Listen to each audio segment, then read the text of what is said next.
If you enjoy my channel, please support me with one like, one subscribe, and one share. Something felt wrong. Have you ever looked at someone you love and suddenly felt a strange distance you could not explain? Not anger. Not hate. Just a quiet feeling that something invisible was slowly changing between you. Like standing in the same room while emotionally living on different planets. That feeling is heavier than most people admit. In today's slow English reading story, I want to tell you something deeply personal about marriage, emotions, modern American life. And the moment I realized that trusting your feelings is sometimes the only thing that can save a relationship before it quietly disappears. If you have ever felt emotionally tired, disconnected, or unsure about your relationship while pretending everything is fine, this story may feel uncomfortably familiar. And maybe that is exactly why you need to hear it. The strange thing about emotional distance is that it rarely arrives like a movie scene.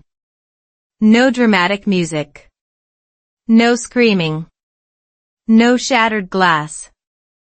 It enters quietly.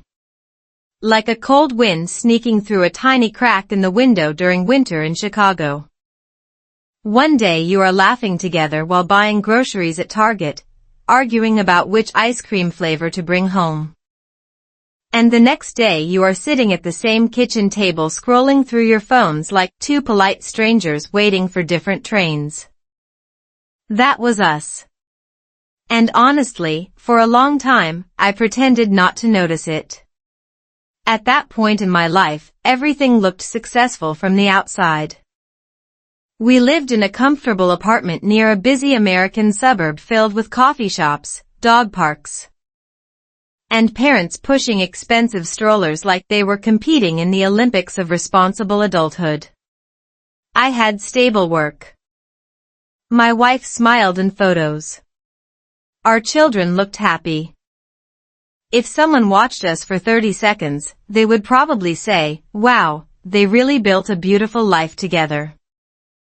But real relationships are not measured in photos. They are measured in silence. And our silence had started growing teeth. I remember one specific morning because it felt so painfully normal. Rain tapped softly against the kitchen window while the coffee machine made its usual tired noises. My wife stood near the counter wearing an oversized gray sweater, replying to work emails before breakfast. I sat across from her eating toast that somehow tasted like absolutely nothing. Our son was still asleep upstairs. The television quietly played a morning news channel talking about stress, inflation, and mental health problems in American families. Nobody was really listening. We were physically together, but emotionally somewhere else entirely. Then something very small happened. She laughed at a message on her phone. Not a big laugh. Just a quick smile. But for some reason, my brain reacted immediately. I realized I had not been the reason for that smile in a very long time. That thought hit harder than I expected. It sounds dramatic now, but in that moment it felt like my chest quietly dropped into my stomach. Not because I thought she was cheating or hiding secrets. It was worse than that. I realized we had slowly stopped sharing our inner worlds with each other. And the scary part? Neither of us noticed when it started happening.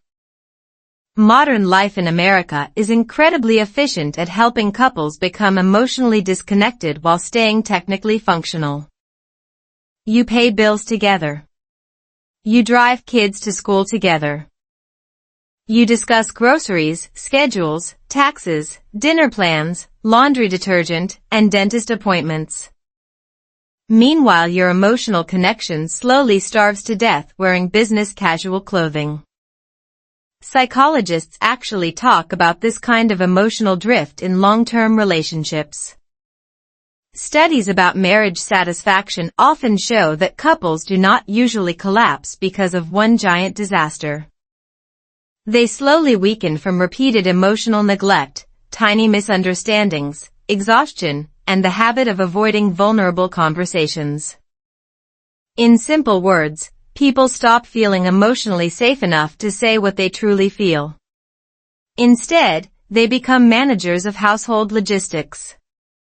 Romantic partners slowly transform into stressed coworkers with shared Wi-Fi passwords.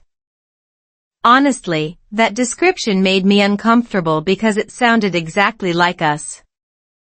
The weirdest part is how your body notices the truth before your brain accepts it.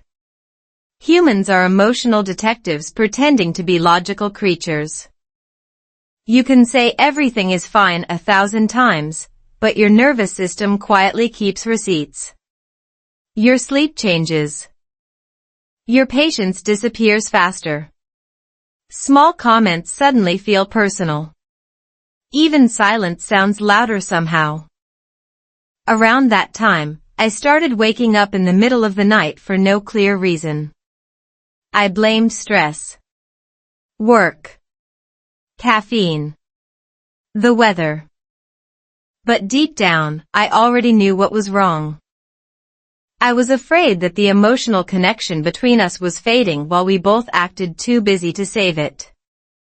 One evening, after another exhausting day, I sat alone in my car outside a grocery store parking lot. Americans spend half their lives in parking lots, by the way. It is practically a cultural experience. The air smelled like rain and gasoline. When was the last time I told her how I actually felt? Not politely. Not efficiently. Not in some quick conversation between chores. I mean truly honestly. And the answer was disturbing. I could not remember. That realization changed something inside me. Because here is the truth nobody talks about enough. Emotional distance does not always mean love is gone. Sometimes it means two exhausted people stopped listening to their own feelings long enough to protect the connection they once built together. In America especially, people are taught to stay productive at all costs. Keep moving. Keep working. Keep performing. Meanwhile, emotional honesty gets treated like an inconvenience. Something to postpone until life becomes less busy. But life never becomes less busy. The silence just becomes more comfortable. And comfort can quietly destroy relationships faster than conflict ever could. A few days later, something unexpected happened during one of our slow evening conversations.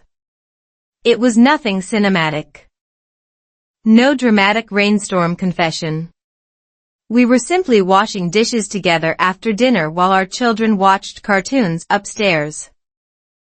I accidentally dropped a plate into the sink too hard, and she looked at me for a second before asking softly, "Are you okay lately?" That question should have been easy to answer. But suddenly my throat felt tight. Because sometimes the hardest thing in the world is admitting you feel emotionally lost while standing inside a life you worked so hard to build. And that was the moment everything quietly began to change. Not because we suddenly solved all our problems. We did not. Real relationships are not fixed in one magical conversation. But for the first time in months, maybe years, I stopped ignoring what my feelings were trying to tell me. Sometimes your heart notices the truth long before your routines do. And sometimes the strongest relationships are rebuilt not through perfection, but through two people finally becoming honest enough to admit, something feels wrong, and I do not want to lose us pretending it doesn't. The silence at breakfast. There is a very specific kind of silence that exists inside long relationships, and honestly, it is much scarier than shouting. Shouting at least means two people still care enough to react. Silence is different. Silence is polite, efficient, adult. It sits quietly at the breakfast table beside cold coffee and half-read emails while two people slowly become emotionally invisible to each other, without realizing it. And that was exactly what started happening in our home. If you have ever felt lonely while sitting beside someone you love, you already understand this story more than you think. The strange part is that our mornings looked almost beautiful from the outside. Every day followed the same organized American routine. Wake up early. Pack school lunches. Check traffic updates. Answer work messages before fully opening our eyes like emotionally exhausted robots pretending caffeine counts as mental health care. The kitchen smelled like toast, coffee, and sometimes pancakes on weekends if we were feeling optimistic about life. Our children talked about school projects while cartoons played softly in the background. Nothing looked broken. But emotional distance rarely looks dramatic in real life. Most of the time it looks like two people functioning perfectly while quietly starving for connection. One morning, I noticed something that made my stomach twist a little. My wife and I had spent almost 20 minutes in the same kitchen without making real eye contact once. 20 minutes. We discussed schedules, grocery lists, our daughter's dentist appointment, and whether we needed more laundry detergent. We communicated like customer service representatives trapped inside a marriage. Efficient. Polite. Emotionally flat. At one point she asked, "Can you pick up almond milk later?" And I remember thinking, we used to talk about dreams, fears, future plans, ridiculous late-night ideas. And now we sound like two coworkers managing inventory. That thought stayed in my head all day like an annoying song you cannot stop hearing. Modern life in the United States has a strange way of rewarding emotional numbness. People praise you for staying productive, busy, and organized even when your emotional world quietly collapses behind your smile. You answer emails quickly? Great. You keep paying bills on time? Amazing. Your family photos look happy on Instagram? Congratulations, society assumes your emotional health is thriving. Meanwhile, millions of couples sit across from each other every morning feeling disconnected but too tired to explain why. According to relationship researchers, emotional responsiveness is one of the biggest predictors of long-term relationship satisfaction. In simple words, humans need to feel emotionally noticed. Not managed. Not scheduled. Not tolerated. Not optimized like smartphone notifications. Actually noticed. But here is where things became uncomfortable for me. I started realizing the silence between us was not caused by one person. It was built slowly by both of us.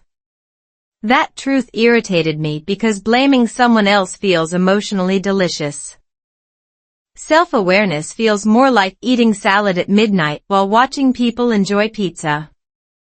I wanted a simple explanation. Stress. Work. Parenting. But the deeper truth was harder. We had both become so focused on surviving daily life that we stopped feeding the emotional side of our relationship. And emotional connection is weirdly similar to physical fitness. Ignore it long enough and suddenly climbing one emotional staircase feels exhausting. Around that time, I developed a habit that probably sounds ridiculous. After everyone left the kitchen, I would sit alone for an extra 5 minutes before work just listening to the silence in the house. The refrigerator humming. Distant traffic outside. A dog barking somewhere in the neighborhood. Sometimes I would stare at the unfinished coffee in my cup wondering how two people can love each other deeply and still feel emotionally far apart. Honestly, That question scared me because I knew many American couples living exactly this way for years. They become experts at logistics and strangers in vulnerability. Some stay together forever without ever reconnecting emotionally again. That possibility terrified me more than divorce itself. Then something happened that I still think about often. One Saturday morning, our son asked us a simple question while eating cereal. He looked at both of us and said, "Why don't you guys laugh together anymore?" Children notice everything. Especially the emotional atmosphere adults think they are hiding. The room became painfully quiet for about 3 seconds. My wife smiled awkwardly and changed the subject, but internally I felt like someone had thrown ice water directly into my nervous system. Because the scary thing was, he was right. We still cared about each other. We still handled responsibilities together. But joy had quietly disappeared from our daily interactions. And somehow we had normalized it. Psychologists sometimes describe relationships as emotional ecosystems. Tiny daily interactions matter more than grand romantic gestures because the brain constantly tracks emotional safety through repetition. A quick smile. Genuine curiosity. Small moments of attention. Even brief physical touch lowers stress hormones and increases emotional bonding chemicals like oxytocin. Humans are biologically designed for emotional connection, yet modern adult life often pushes people into chronic emotional distraction. Phones buzz constantly. Work follows you home. Streaming platforms devour attention spans. Couples spend entire evenings beside each other while mentally trapped inside separate digital universes. Basically, technology gave humanity unlimited connection while quietly murdering eye contact. Very efficient. Very dystopian. That realization made me start observing people differently. At coffee shops, restaurants, grocery stores, everywhere. I noticed how many couples looked emotionally absent beside each other. A man scrolling sports news while his wife stared silently out the window. Two people eating dinner without speaking. Parents multitasking conversations with children while answering work messages simultaneously. Everyone looked exhausted. America in 2026 often feels emotionally overstimulated but deeply underconnected. People consume endless content about relationships while forgetting to simply sit still and honestly ask each other, "How are you really feeling lately?" One rainy Tuesday morning, I finally decided to do something different. Nothing dramatic. No grand speech. I simply turned off my phone during breakfast and asked my wife a real question instead of discussing schedules. I asked, "When was the last time you actually felt relaxed?" She looked surprised. Not because the question was complicated, but because genuine curiosity had become unusual between us. At first she laughed quietly and gave a short answer. Then something changed in her expression. She started talking slowly about feeling mentally exhausted all the time, about pressure from work, parenting stress, and the strange loneliness that can exist even inside stable marriages. I listened without interrupting. No fixing. No advice. Just listening. And honestly, that 20-minute conversation felt more intimate than some vacations we had taken together. That was when I learned something important about emotional connection. Most people do not need perfect words. They need emotional presence. They need to feel safe enough to speak honestly without immediately being corrected, analyzed, or rushed toward solutions. The silence at our breakfast table had not appeared because love disappeared. It appeared because vulnerability slowly became less important than routine. And routines are dangerous when they stop serving the people inside them. They become emotional autopilot. Comfortable. Predictable. Quietly empty. Looking back now, I think that breakfast table saved our relationship long before either of us realized it. Because once you finally notice emotional distance clearly, you cannot completely unsee it again. Your feelings keep whispering uncomfortable truths until you either face them honestly or spend years pretending the silence feels normal. And deep down, I knew I did not want a relationship that only survived on shared responsibilities. I wanted connection again. Real connection. The kind where two people still feel emotionally curious about each other even after years together. The kind most people secretly miss while sitting silently across from someone they love. Smiling outside, empty inside. The strange thing about modern adult life is how easy it is to look emotionally healthy while quietly falling apart inside. Humans have become unbelievably talented at performing stability. We smile in family photos. We answer "I'm good" automatically. We post birthday dinners, weekend trips, and cozy holiday moments online while secretly feeling disconnected from ourselves, our partners, and sometimes even our own lives. Somewhere along the way, emotional exhaustion started wearing very attractive clothing. And honestly, I became extremely good at hiding it. If you saw me during that period, you probably would not notice anything wrong. Every morning I followed the same polished routine like millions of adults across America. Wake up early. Check notifications before my eyes fully adjusted to daylight like a nervous raccoon searching for emotional validation. Drive through crowded streets filled with coffee shops, fitness studios, and people carrying expensive water bottles as if hydration alone could heal burnout. Smile at neighbors. Reply politely to coworkers. Come home tired. Repeat. Life looked organized. Successful even. But emotionally, something inside me felt strangely hollow.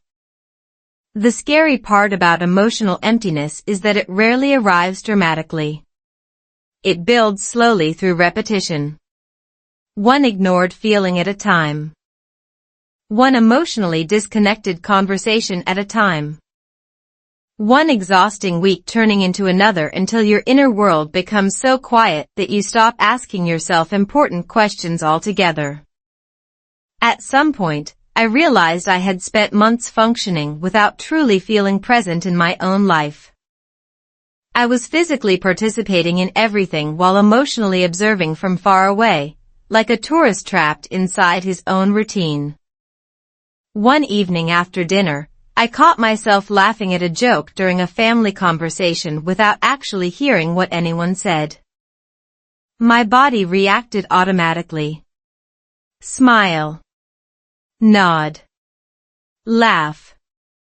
Meanwhile, my mind floated somewhere else entirely. That moment disturbed me more than I expected because it forced me to confront an uncomfortable truth. I was becoming emotionally unavailable not only to my wife, but also to myself. And the worst part? Nobody around me seemed to notice because from the outside I still looked completely fine. That is one of the biggest emotional traps in American culture today. People often confuse functionality with happiness. If you are productive, employed, responsive, and socially acceptable, society assumes your emotional life must also be healthy. But humans are not machines. You cannot endlessly ignore emotional needs without consequences. Psychologists describe this as emotional suppression. And research consistently shows that people who regularly hide emotions experience higher stress levels, mental fatigue, relationship dissatisfaction, and even physical symptoms like poor sleep and chronic tension. Basically, your body eventually starts protesting the emotional lies your mouth keeps telling. Very dramatic behavior from internal organs, honestly. Around that time, my wife started noticing small changes in me before I admitted them myself. She would ask simple questions like, "Are you listening?" Or "You seem distracted lately." I always gave quick answers. Just tired. Long day. Work stress. Adults love using busyness as emotional camouflage. It sounds responsible. Mature. Temporary. But sometimes busy is just a socially acceptable way to avoid emotional honesty. Deep down, I knew exhaustion was not the real issue. The real issue was that I no longer felt emotionally connected to my own daily life. Everything felt mechanical. Even happiness started feeling scheduled. One Friday night, we attended a neighborhood gathering at a friend's house. The kind of American social event where people hold drinks, discuss real estate prices, pretend they enjoy sparkling water, and laugh slightly louder than necessary to prove they are emotionally thriving. Music played softly in the background while couples talked about schools, careers, vacations, and productivity habits. Everyone looked successful. Beautiful homes. Stylish clothes. Smiling faces everywhere. Yet something felt strangely artificial about the entire atmosphere. As I watched conversations around me, I noticed how many people seemed desperate to appear okay. Not happy. Just convincingly okay. At one point during the evening, a man around my age stood beside me near the kitchen counter while staring into his drink like it contained answers to existential questions. Without warning, he quietly said, "Do you ever feel like life became one long to-do list?" Then he laughed awkwardly, as if embarrassed by his own honesty. But that sentence stayed in my head all night because it described exactly how I had been feeling. We spend years chasing stability, routines, careers, and responsibilities, only to suddenly realize we stopped emotionally experiencing our lives while organizing them. When we got home that night, I could not sleep. I walked downstairs around 2 in the morning and sat alone in the dark living room while the entire house remained silent. Outside, rain reflected against streetlights in that cinematic way America somehow always looks during emotional crises. I remember staring at old family photos on the wall and thinking about how strange memory works. In every picture, we looked connected. Alive. Emotionally present. But somewhere between raising children, paying bills, maintaining routines, and surviving adulthood, we slowly drifted into emotional autopilot. Not because we stopped loving each other. Because we stopped slowing down long enough to feel deeply. That night I started reading about emotional numbness and relationship burnout. I discovered something fascinating. Neuroscientists explain that chronic stress and constant mental overload can reduce emotional responsiveness over time. In simple terms, when your brain stays stuck in survival mode too long, emotional sensitivity decreases. You stop noticing joy clearly. Conversations feel flatter. Motivation weakens. Relationships begin feeling emotionally distant even when love still exists underneath. Your nervous system basically becomes an exhausted office employee answering emotional emails 3 business days late. Suddenly my experience made terrifying sense. The next morning, something unexpectedly small changed everything for me. While cleaning the kitchen, I found an old handwritten note from my wife hidden inside a drawer. It was nothing dramatic. Just a simple message she wrote years earlier during a difficult period in our lives. The note said, Please don't disappear emotionally when life gets hard. I miss you before you're even gone. Reading that sentence felt like someone pressing directly on a bruise I had spent months pretending did not exist. Because emotionally, I had disappeared long before physically noticing it. For the first time in a long while, I allowed myself to sit honestly with that realization instead of distracting myself. And honestly, it hurt. But emotional honesty often hurts before it heals anything. Humans naturally avoid uncomfortable feelings because vulnerability feels risky. Especially in cultures obsessed with confidence, independence, and performance. Yet avoiding emotions does not eliminate them. It only buries them deeper where they quietly influence your relationships, your decisions, your patience, and your ability to feel connected to the people you love. That was also the moment I started understanding something important about trust. Trust is not only about believing another person will stay loyal. It is also about trusting your own emotional signals instead of constantly dismissing them. For months, maybe years, my feelings had been trying to warn me that something important was missing in our relationship and within myself. But I kept overriding those feelings with routines, distractions, and productivity. I confused emotional suppression with maturity. A lot of adults do. Especially men. Especially exhausted parents. Especially people terrified of disrupting a stable-looking life. But here is the truth nobody tells you enough. Emotional disconnection does not usually destroy relationships overnight. It slowly drains the color from them until two people wake up one day wondering where the warmth went. And the truly dangerous part is that this process feels normal while it happens. Comfortable even. Until one quiet moment finally forces you to admit that smiling outside does not always mean you feel alive inside.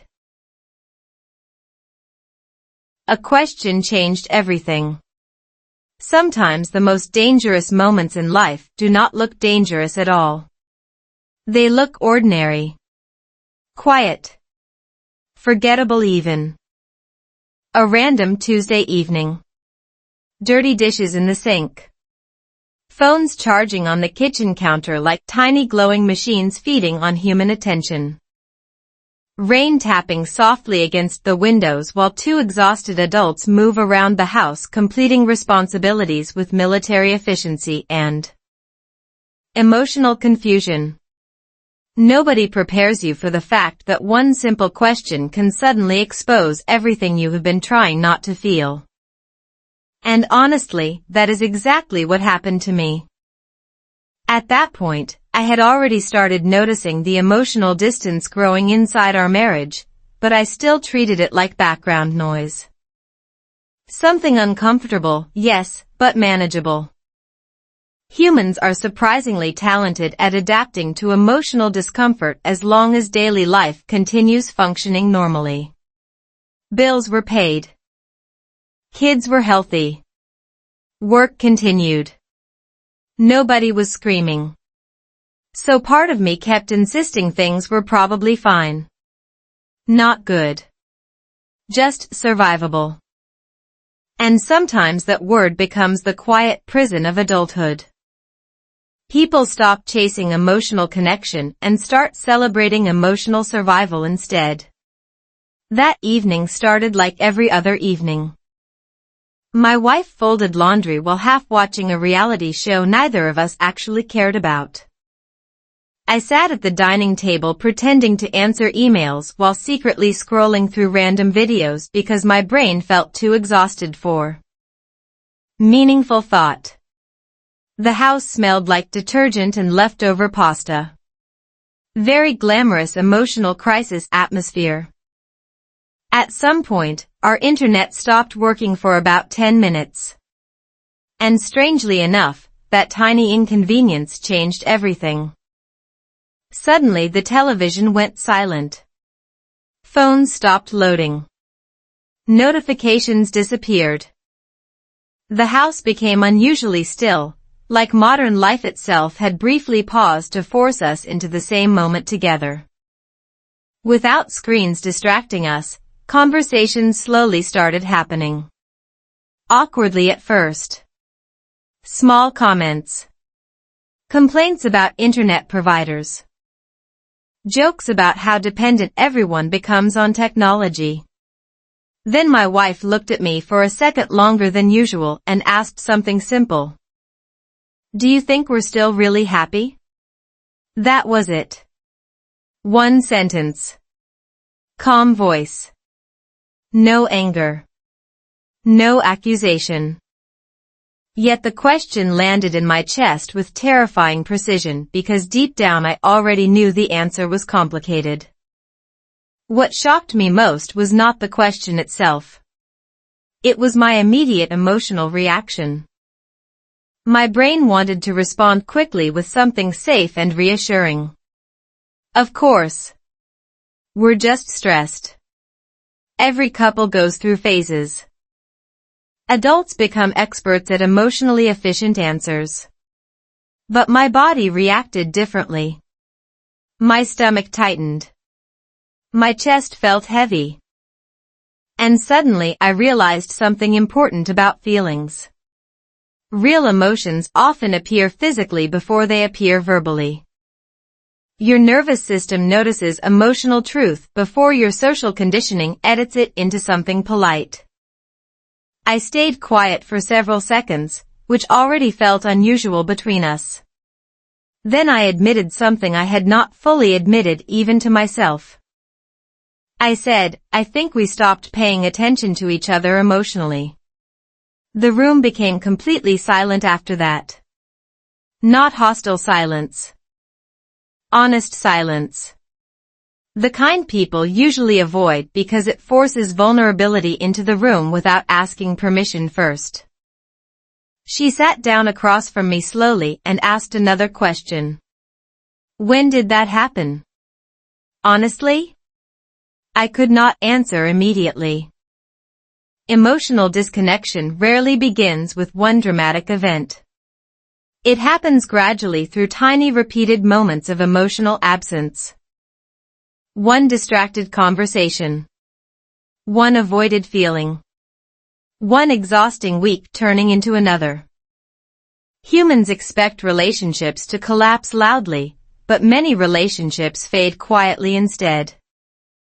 Like music slowly lowering in volume until one day you suddenly realize the room became silent. That conversation lasted almost 3 hours. Longer than many conversations we had shared in months.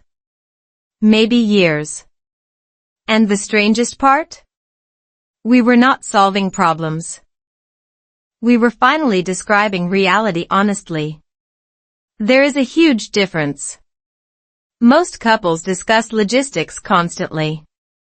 Schedules. Children. Expenses. Responsibilities. But emotional truth requires a completely different type of attention. It requires slowing down enough to notice your own inner world before sharing it with someone else. And modern American life is almost perfectly designed to prevent that. Everything moves fast. Work follows people home. Phones interrupt every moment of stillness. People consume endless entertainment because silence itself starts feeling uncomfortable. But emotional connection grows in slowness, not speed. That realization hit me hard. At one point during our conversation, my wife admitted something painful. She said, "Sometimes I feel like we only talk when something needs to be done." Hearing that sentence genuinely hurt because it was true. Somewhere along the way, our communication became functional instead of emotional. We spoke to manage life, not experience it together. And honestly, many couples never notice when this shift happens. Especially parents. especially busy adults trying to survive modern life in America where exhaustion gets treated like a personality trait instead of a warning sign. Psychologists often describe emotional intimacy as the feeling of being emotionally seen without needing to perform perfection. That sentence stayed in my head because I realized how long it had been since either of us felt truly seen by the other. Not judged. Not managed. Seen. Humans desperately need that feeling, even if they pretend otherwise. Studies about long-term relationships consistently show that emotional responsiveness matters more than grand romantic gestures. Small moments of emotional attention literally shape relationship satisfaction over time. Your brain keeps score quietly through daily interactions. A curious question. A patient response. Eye contact during conversation. Emotional neglect also accumulates the same way. Tiny moments. Repeated patterns. Quiet distance. Then came the moment that changed me completely. My wife looked at me carefully and asked, "Are you still emotionally here with me?" That question honestly terrified me because I suddenly realized I did not fully know the answer anymore. Physically, yes. Logistically, yes. But emotionally? I had spent so much time distracted, exhausted, and internally disconnected that part of me truly had drifted away without noticing. And maybe the scariest part of adulthood is realizing emotional absence can happen slowly while you are busy trying to maintain stability. I remember laughing nervously after that question because humans often laugh when emotions become too real. Very strange survival mechanism. Then I told her something I had never said out loud before. I said, "I think I stopped trusting my own feelings because life got too busy." Saying those words felt oddly relieving. Like removing emotional armor I forgot I was wearing. Because the truth was simple. I had ignored my inner emotional world for so long that I no longer knew how to listen to it clearly. And when people stop listening to themselves emotionally, relationships suffer quietly. Not from lack of love, but from lack of presence. That night taught me something deeply important. Feelings are not interruptions to life. They are information. Emotional discomfort often exists for a reason. Loneliness. Disconnection. Exhaustion. Distance. These feelings are signals, not weaknesses. Yet many adults spend years overriding those signals because responsibility feels more urgent than emotional awareness. Especially in cultures obsessed with productivity and appearances. But eventually your emotional world demands attention whether you acknowledge it or not. Usually at inconvenient times. Humans are emotionally dramatic like that. Before we went to bed, my wife said something very softly that I still remember clearly. She said, "I don't think we lost love. I think we lost connection." And honestly, that sentence changed the way I understood relationships forever. Because connection is not automatic. It is built through attention, vulnerability, curiosity, and emotional honesty repeated consistently over time. Without those things, even good people slowly become strangers living inside the same routine. That night, for the first time in a very long time, I felt something unexpected return to our relationship. Not certainty. Not perfection. Something more important. Awareness. And sometimes awareness is where healing quietly begins. One uncomfortable question at a time. The habit of hiding feelings. Human beings do something incredibly strange when they are afraid of losing connection. Instead of speaking honestly, they often become quieter. More careful. more polite. They hide feelings to avoid conflict, then slowly wonder why intimacy disappears. It is one of the most common emotional traps in modern relationships. Especially in busy American life where people are trained to stay functional no matter what is happening inside their minds. And honestly, I did not realize how deeply trapped I was inside this habit until one painfully ordinary moment exposed it completely. A few days after that long conversation with my wife, I started paying attention to how often I edited my real emotions before speaking. The results were honestly embarrassing. If something bothered me, I softened it immediately. If I felt lonely, I distracted myself instead of admitting it. If I wanted emotional closeness, I waited for the right moment. Which usually never arrived because adulthood treats emotional vulnerability like an optional software update people keep postponing forever. I thought I was protecting peace inside our relationship, but in reality, I was protecting discomfort from being noticed. Huge difference. One afternoon, I was driving home through heavy traffic while listening to a podcast about emotional communication. Very adult sentence, unfortunately.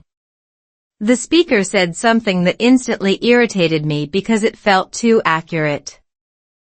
He said, most people are not emotionally honest. They are emotionally strategic. I almost turned the podcast off immediately because nobody enjoys being personally attacked by a calm voice during traffic. But the more I thought about it, the more I realized he was right. I had been carefully managing my emotional image for years. Trying to appear stable, reasonable, low maintenance, calm. Meanwhile, my inner emotional world looked like a cluttered garage nobody wanted to clean. That evening, I noticed another example while eating dinner with my family. My wife asked me how work was going. Instinctively, I answered, fine. Just busy. Simple. Efficient. Emotionally useless. The truth was much more complicated. I felt mentally drained, emotionally disconnected, and increasingly afraid that life was becoming one endless cycle of responsibilities without emotional depth. But instead of saying any of that, I delivered the standard adult male response approved by modern society. Fine. Busy. Tired. Repeat until retirement. Then something unexpected happened. My daughter looked at me and said, "You always say busy." Children are terrifyingly observant. Honestly, parenting sometimes feels like living with tiny emotional detectives who accidentally destroy your psychological defenses before dessert. Her comment made everyone laugh lightly, but internally I felt exposed because she was right. Busy had become my emotional hiding place. A socially acceptable way to avoid deeper conversations about how I actually felt. That night, after everyone went to sleep, I sat alone in the kitchen thinking about emotional habits. Humans often believe emotions are spontaneous, but many emotional behaviors become automatic through repetition. Psychologists call this emotional conditioning. If people repeatedly avoid vulnerability to prevent discomfort, the brain slowly learns to suppress emotional honesty automatically. Over time, emotional avoidance stops feeling like a choice and starts feeling like personality. I'm just not expressive. I don't like talking about feelings. I keep things to myself. Sometimes those statements describe identity. Other times they describe emotional survival strategies people practiced for too long. The more I reflected on my own behavior, the more uncomfortable truths surfaced. I realized I often hid emotions not because I feared rejection, but because I feared becoming emotionally inconvenient. Modern American culture praises independence so aggressively that many adults feel guilty for having emotional needs at all. People apologize for vulnerability before expressing it. They say things like, "I know this sounds stupid," or "You're probably too busy for this," before sharing genuine feelings. Emotional honesty becomes treated like an interruption instead of a normal human experience. And relationships suffer deeply because of it. A few days later, my wife and I went grocery shopping together late at night after work. Nothing glamorous. Fluorescent lights. Shopping carts squeaking like emotionally exhausted seagulls. A man arguing with self-checkout technology nearby. Peak modern romance. While walking through the frozen food section, she suddenly asked me, "Why do you hide how you feel so much?" Her voice was calm, genuinely curious. But the question hit harder than I expected because I honestly did not know how to answer immediately. Humans usually hide feelings for reasons they barely understand themselves. We stood there awkwardly beside frozen pizzas while my brain searched through years of emotional habits. Eventually I admitted something uncomfortable. I said, "I think I learned that being emotionally quiet makes life easier."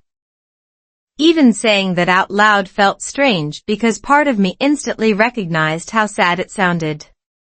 Easier for who? Easier emotionally in the short term maybe. But long term? Emotional suppression quietly damages connection, intimacy, trust, and even physical health. Studies consistently show that people who chronically suppress emotions experience higher stress levels and lower relationship satisfaction over time.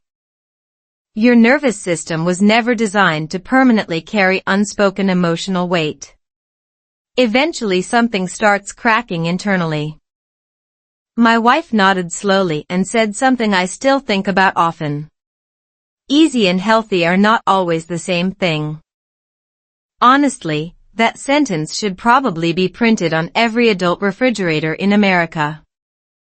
Because modern life constantly encourages emotional convenience over emotional truth. Avoid difficult conversations. Stay productive. Keep routines running smoothly. Do not make things messy. Meanwhile, relationships slowly lose emotional depth because authenticity gets replaced with maintenance. That conversation changed the way I observed people around me. At work, restaurants, even family gatherings, I started noticing how frequently humans disguise feelings behind socially acceptable language.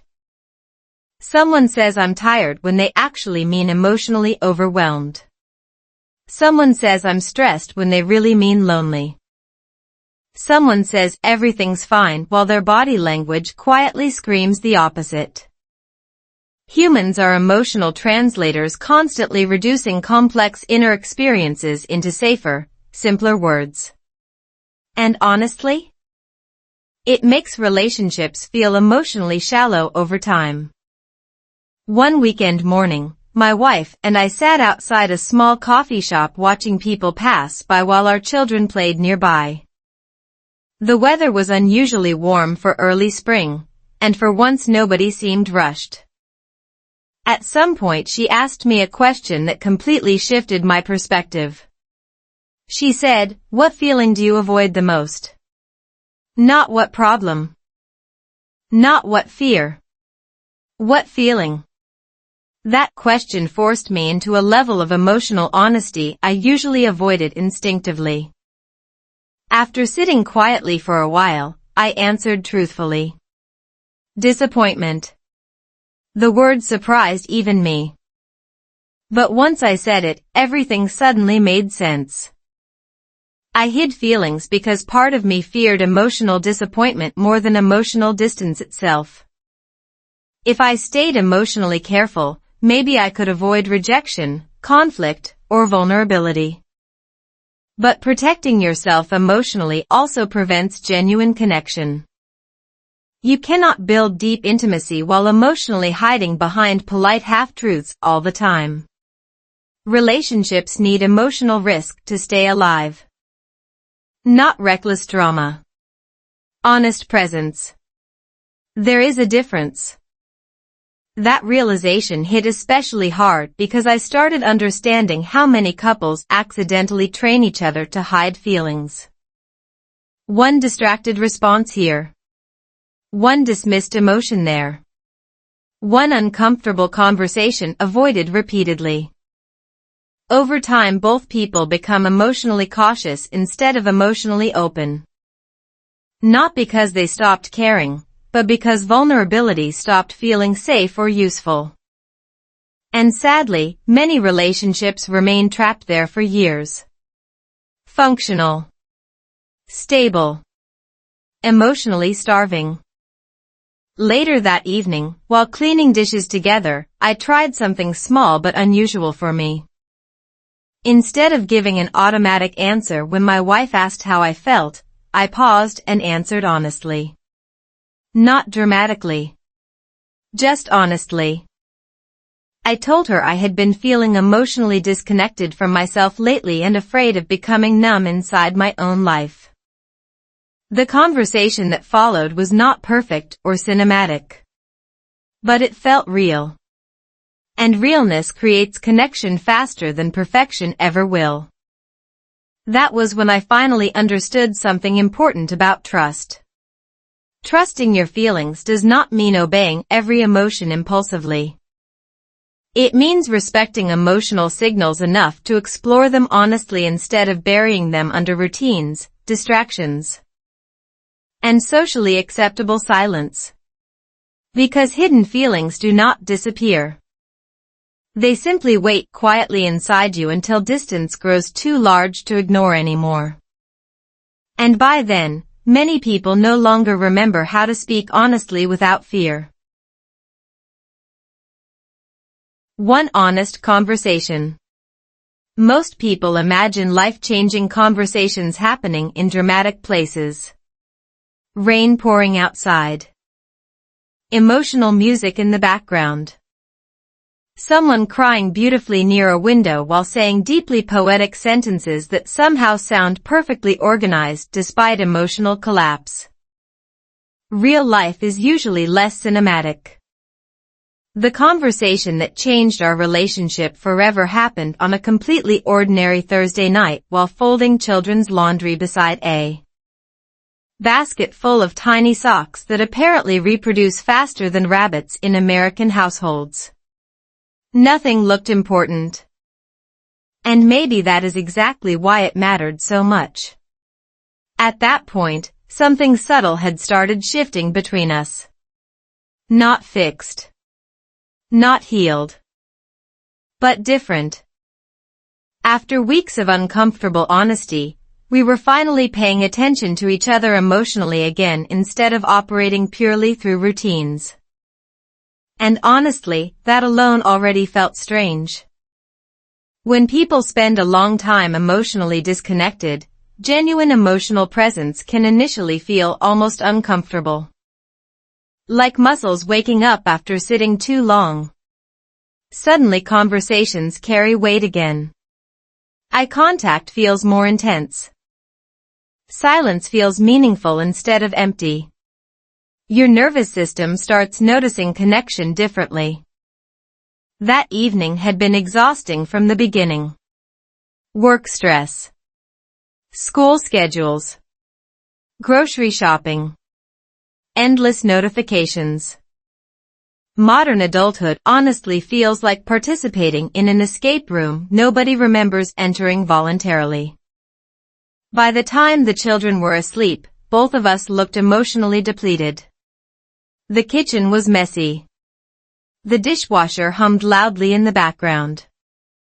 Outside, cold wind pushed rain against the windows while neighborhood streetlights reflected across wet sidewalks. Everything about the night felt emotionally tired. Normally, this would have been the part of the evening where we quietly separated into our own distractions. She would scroll through her phone. I would watch videos pretending not to feel mentally overloaded.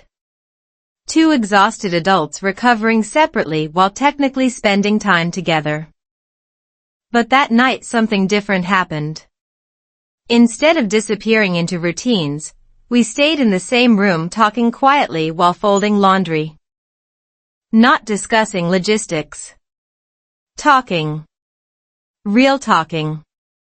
The kind adults accidentally stop doing when life becomes too efficient. At first the conversation seemed small. Memories. Random observations. Stories about the children. Then my wife suddenly asked something unexpected. Do you think people slowly stop being honest in relationships because they're scared or because they're tired? That question sat heavily in the room because deep down we both understood it was not theoretical. She was asking about us. About the emotional distance we had built quietly over time. I remember staring at a tiny blue t-shirt in my hands while thinking carefully before answering. Then I said something I had never admitted out loud before. I think exhaustion makes people emotionally lazy. The sentence sounded harsh immediately, but I continued anyway. Not intentionally. I think people get so overwhelmed surviving daily life that emotional honesty starts feeling emotionally expensive. She stayed quiet for several seconds. Then she nodded slowly in a way that almost hurt because I could tell she understood exactly what I meant. Modern life in America pushes people toward constant mental stimulation and chronic exhaustion. Work follows you home through phones. Social media creates endless comparison. News cycles flood your brain with anxiety every hour. Parents juggle impossible schedules while pretending burnout is temporary. Under those conditions, emotional vulnerability often becomes one more task people postpone indefinitely. Not because love disappears. Because energy disappears first. That realization changed the tone of our entire conversation. Suddenly we stopped speaking like two people trying to protect themselves emotionally. We started speaking like teammates trying to understand what happened to us. And honestly, that shift matters enormously inside relationships. When couples stop seeing each other as emotional opponents and start investigating problems together, emotional safety slowly returns. Psychologists describe this as collaborative vulnerability. In simple terms, it means two people becoming honest without turning honesty into warfare. Surprisingly rare skill among adults, honestly. At one point during the conversation, my wife admitted something that genuinely shocked me.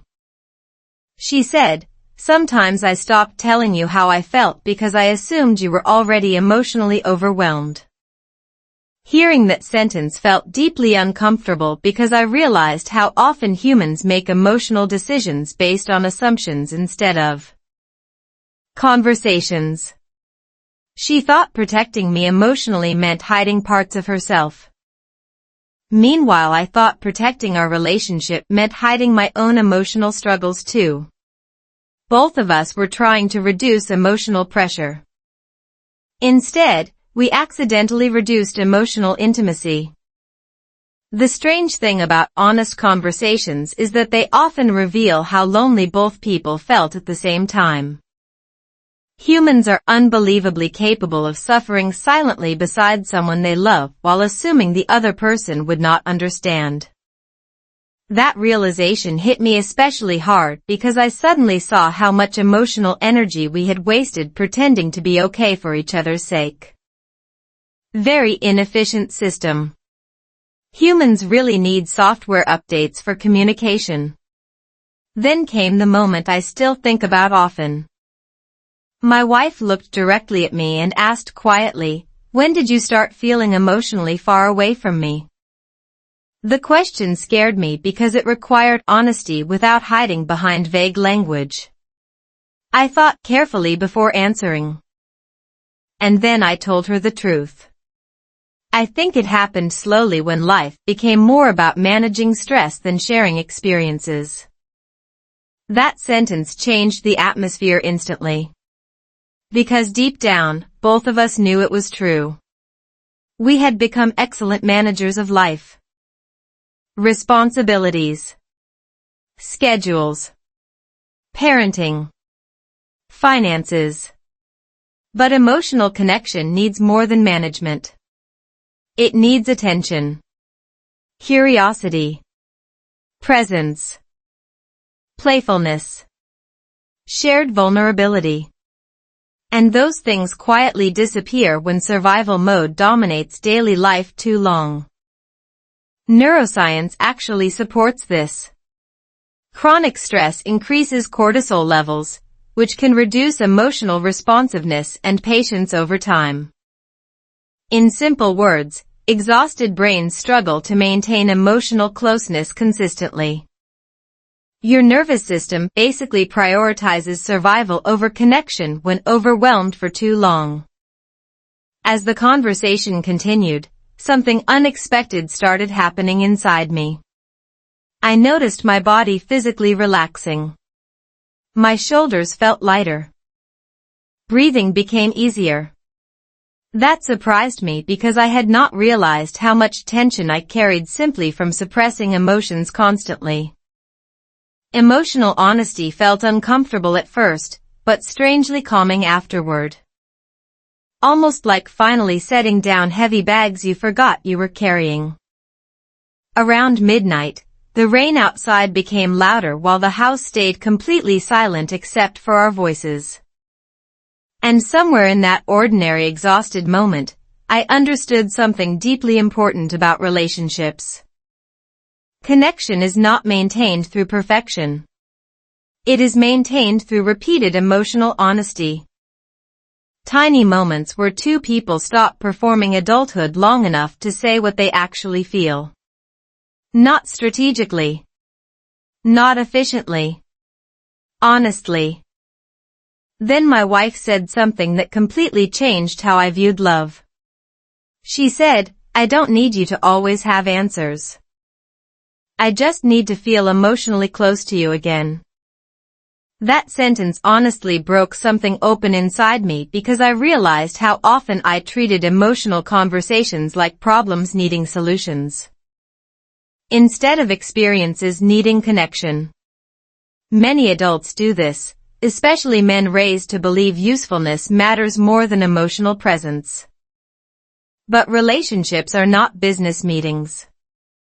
Sometimes people do not need fixing.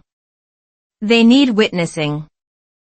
Before we finally went upstairs to sleep, we sat quietly together on the living room couch for several minutes without speaking.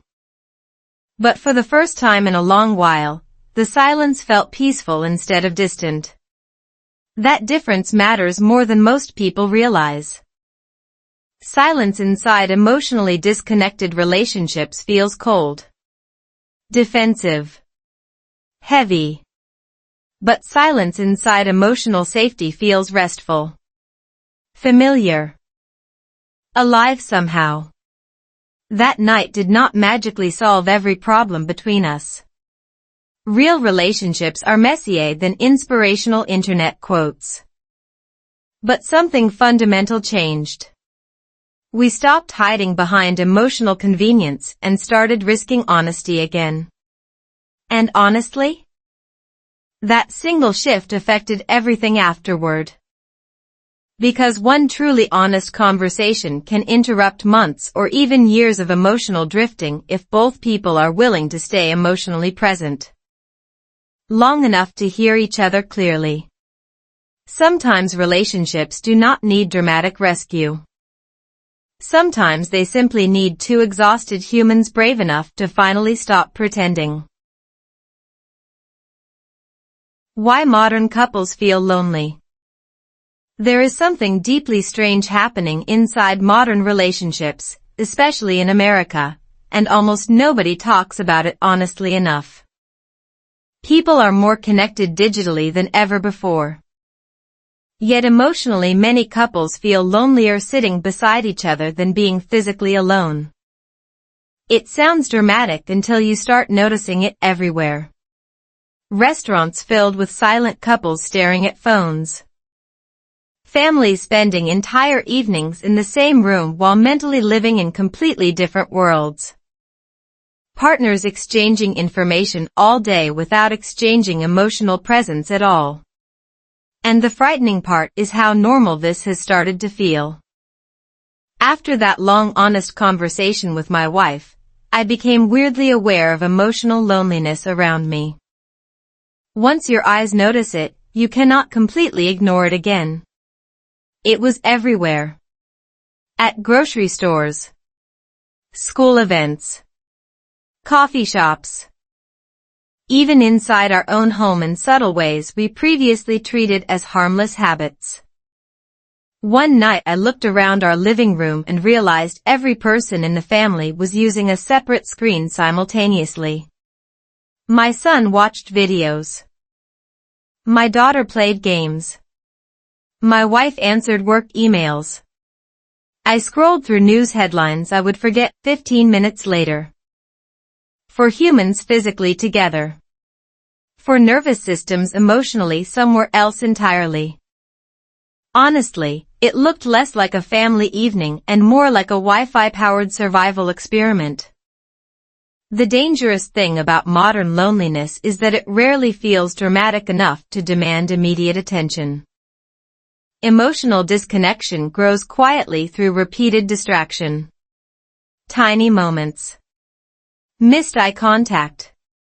Half-listened conversations. Constant interruptions from notifications designed by billion-dollar companies competing aggressively for human attention spans. Relationships do not usually collapse because couples stop loving each other overnight. They slowly weaken because attention gets fragmented so consistently that emotional intimacy no longer has enough uninterrupted space to survive. Naturally. One Saturday afternoon, my wife and I went to a large outdoor shopping center packed with families, couples, music, and overpriced coffee. The weather was beautiful. Children laughed near a fountain while people carried shopping bags like modern hunter-gatherers searching for emotional fulfillment through retail. Discounts. Yet despite the lively atmosphere, I noticed something strangely sad. Many couples barely interacted meaningfully. They walked beside each other staring at phones, discussing schedules, or existing in silence that felt emotionally exhausted rather than peaceful. And suddenly I realized something uncomfortable. Loneliness in modern relationships often hides inside busyness. Psychologists have studied this phenomenon extensively. Emotional loneliness is not simply the absence of people around you. It is the absence of emotional attunement. Humans need to feel emotionally recognized and psychologically connected, not merely physically present with others. Studies about long-term relationships consistently show that emotional responsiveness predicts relationship satisfaction more strongly than grand romantic gestures or material success. In simple terms, humans need emotional attention the way plants need sunlight. Without it, relationships may technically survive for a while, but eventually something inside them weakens quietly. That realization hit especially hard one evening while my wife and I sat in bed scrolling through our phones before sleep. The room was dark except for blue light reflecting across our faces like emotionally haunted raccoons trapped inside technology addiction. At one point I looked up and realized nearly 20 minutes had passed without either of us saying anything meaningful. We were inches apart physically while mentally interacting with completely separate realities online. And suddenly I understood why so many modern couples feel emotionally lonely despite spending enormous amounts of time together. Presence and proximity are not the same thing. The next day, I started researching attention and emotional connection more seriously. What I discovered honestly terrified me a little. Neuroscientists explain that constant digital stimulation trains the brain to seek novelty continuously, reducing tolerance for slower emotional experiences like deep conversation, reflective listening, or simple quiet connection. In other words, modern technology conditions people to crave stimulation more than intimacy. Emotional connection feels boring compared to endless scrolling because genuine intimacy unfolds slowly. Relationships require sustained attention, patience, and emotional presence. Algorithms reward the exact opposite. Humanity accidentally built machines perfectly designed to interrupt emotional closeness every few minutes. Incredible achievement, honestly. That same week, my wife told me something I could not stop thinking about afterward. She said, "Sometimes I miss you even when you're sitting next to me." The sentence sounded soft, almost casual, but emotionally it landed like a punch directly to the chest. Because deep down I understood exactly what she meant. Emotional absence does not require physical distance anymore. People disappear psychologically while remaining fully visible physically. And relationships slowly suffer from this invisible form of absence until loneliness becomes the emotional background noise of everyday life. What made everything more complicated was that neither of us intentionally wanted distance. We loved each other. We cared deeply about our family. But modern life in America constantly pulled attention outward. Work demands, financial pressure, parenting stress, social media comparison, endless information overload.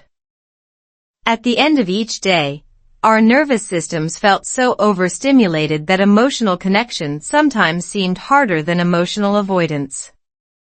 And honestly, many couples quietly surrender to that pattern without realizing it. Not because they stop loving each other. Because exhaustion slowly becomes stronger than intentionality. One night during dinner, our son asked if we could all leave our phones in another room while eating. Children accidentally become philosophers sometimes. At first everyone laughed, but then we actually tried it. No screens. No notifications. Just conversation. The first few minutes felt surprisingly awkward, which itself felt alarming. Humans should not feel uncomfortable giving full attention to people they love. Yet modern brains often panic slightly when stimulation disappears. Still, something interesting happened after a while. Conversation deepened naturally. We laughed more.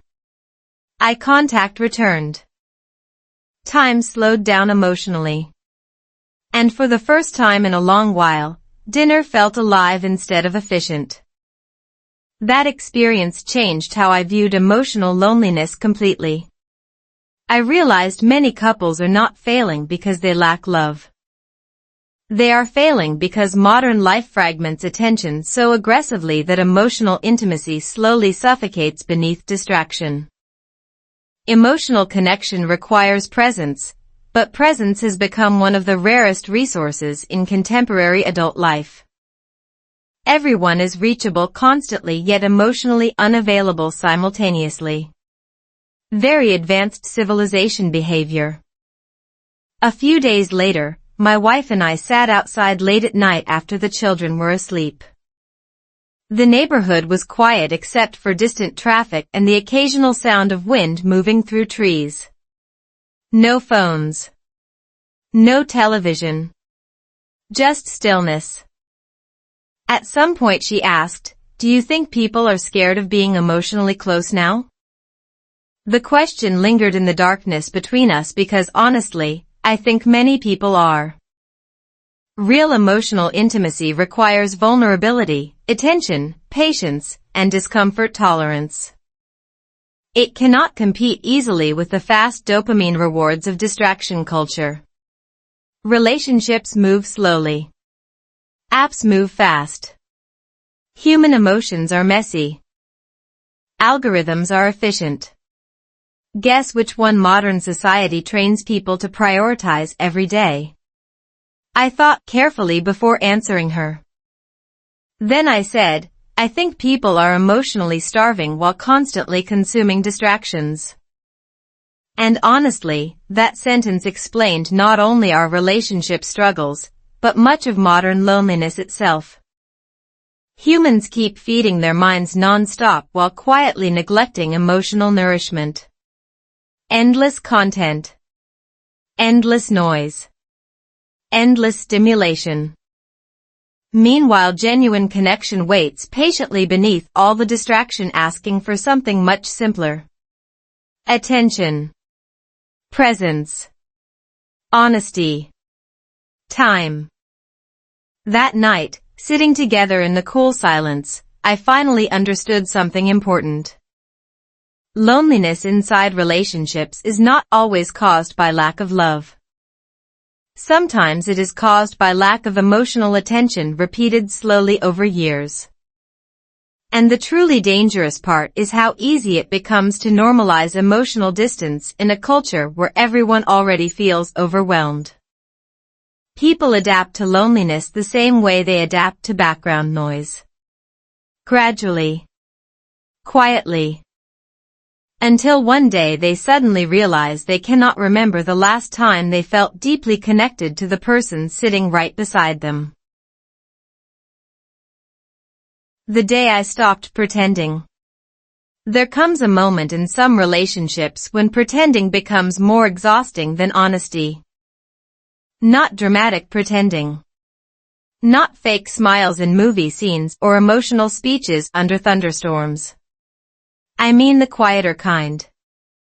Pretending you are less hurt than you actually are. Pretending you are just tired when you feel emotionally disconnected. Pretending everything is manageable because adulthood trains people to survive emotionally before they ever learn how to express themselves honestly. And the strange thing is, most people do not even realize how much energy pretending consumes until they finally stop doing it. For a long time, I thought emotional control was maturity. Stay calm. Stay reasonable. Avoid conflict. Keep life moving forward. That mindset looked responsible from the outside, especially in modern American life where productivity often gets treated like a moral virtue.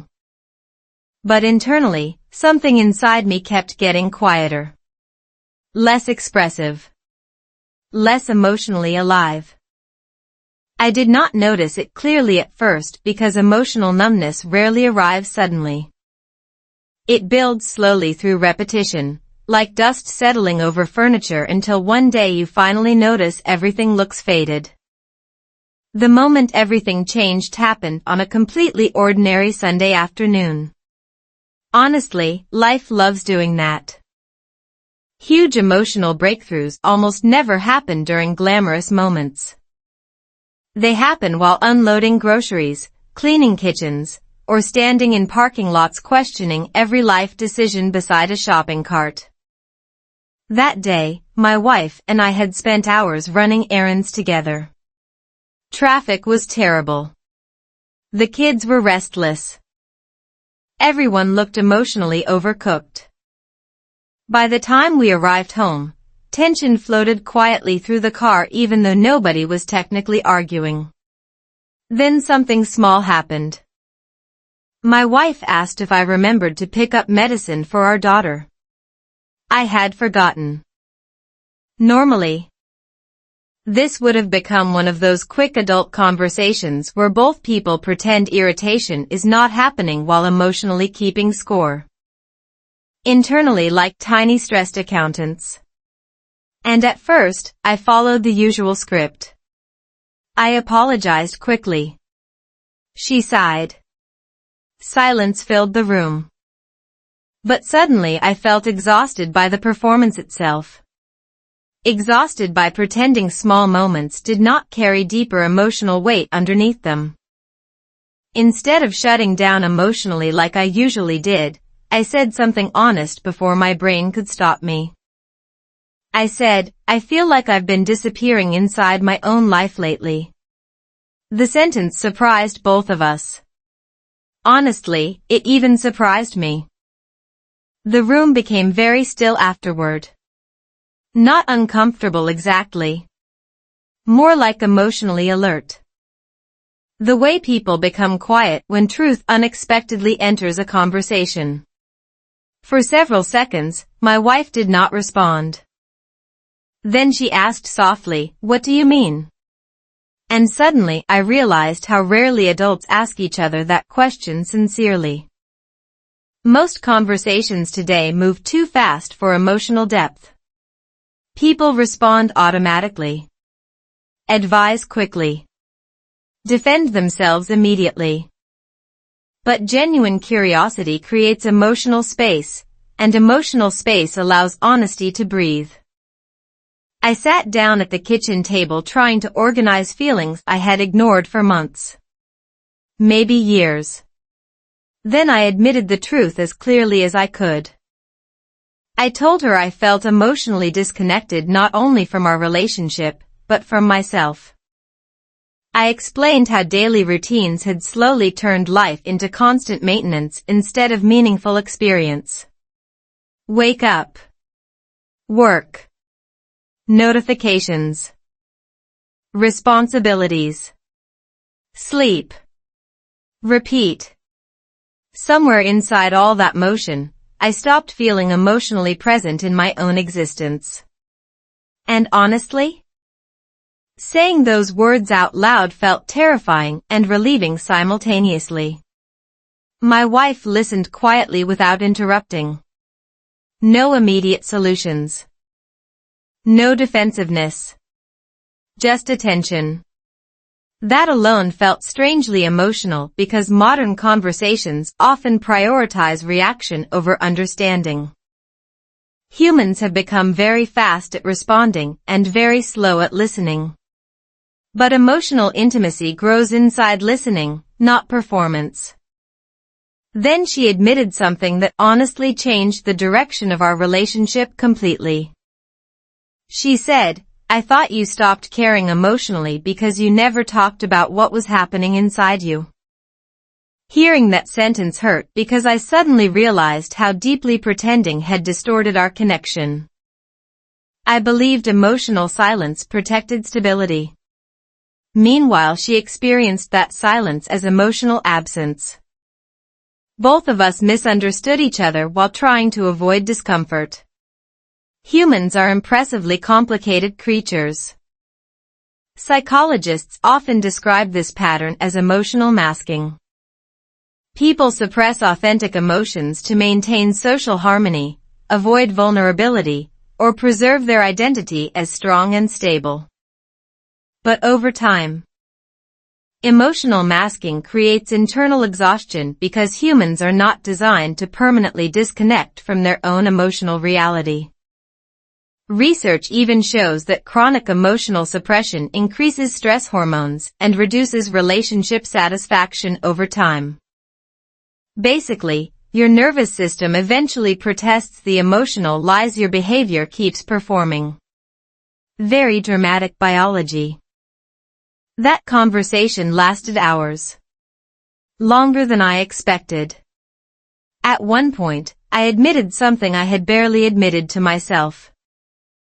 I told her I constantly felt pressure to appear emotionally strong, dependable, and calm even when internally I felt overwhelmed or uncertain.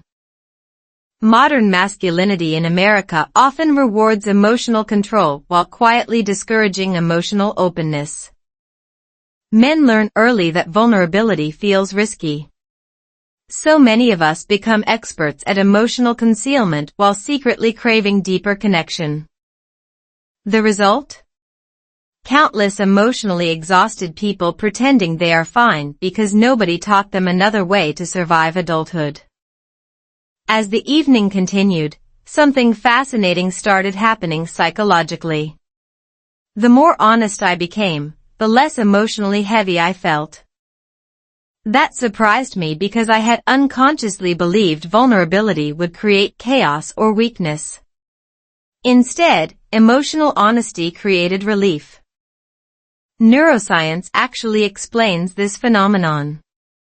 Suppressing emotions requires continuous cognitive effort, which increases mental stress over time. Honest emotional expression reduces internal conflict because your external behavior finally aligns with your internal experience. In simple words, pretending is exhausting because your brain constantly manages two realities simultaneously. At one point during the conversation, my wife started laughing unexpectedly. Not cruel laughter. Warm laughter. She looked at me and said, "You know what's funny?